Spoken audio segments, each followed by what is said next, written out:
Abanyagetari china sakorose kaunti ya Kisii anene abakurwa bakoreria senyagetari ya Kisii Teaching and Referral babere bawesokia na kwemurungania kubatikana na makongwa ibawetera chinga kibare ase obokoreri bwabo ogotakanwa emisara se chinga kichibwenerate ugatakiniwa ebirogo negatiari babere bakwerera asibatere bune serikali ya kaunti ya Kisii nigo yaberege kubaiba asogotekerania amagani abo nabono nigo batebire kyuniko nigo ge kubaita omo yobo gukora emeremo asebaburiria magania yobega kurigererwa nabo igo goikiraniwa elio goikirania obokoreri bwabo namona bukogosereria na nigo parachi kogenda sumugiro.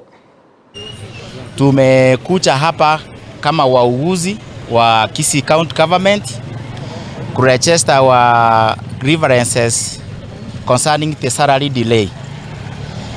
Tumekuwa tukipata salary wakati siku zimeenda, na hiyo sio mzuri kwa county government, and it has been a tendency that always there is salary delay. When we try to request them, the reason they don't give us, and the Kisii County, and this one demoralized the healthcare workers of Kisii County government. You know, nurses, they are always on duty, they don't delay giving services, but the county government can delay paying salaries.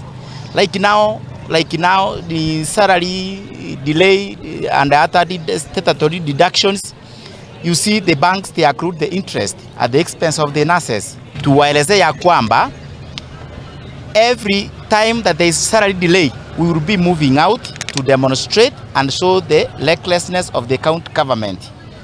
Another thing, we want to tell the public, please, before you go to the hospital, inquire whether the healthcare workers, especially the nurses, have been paid.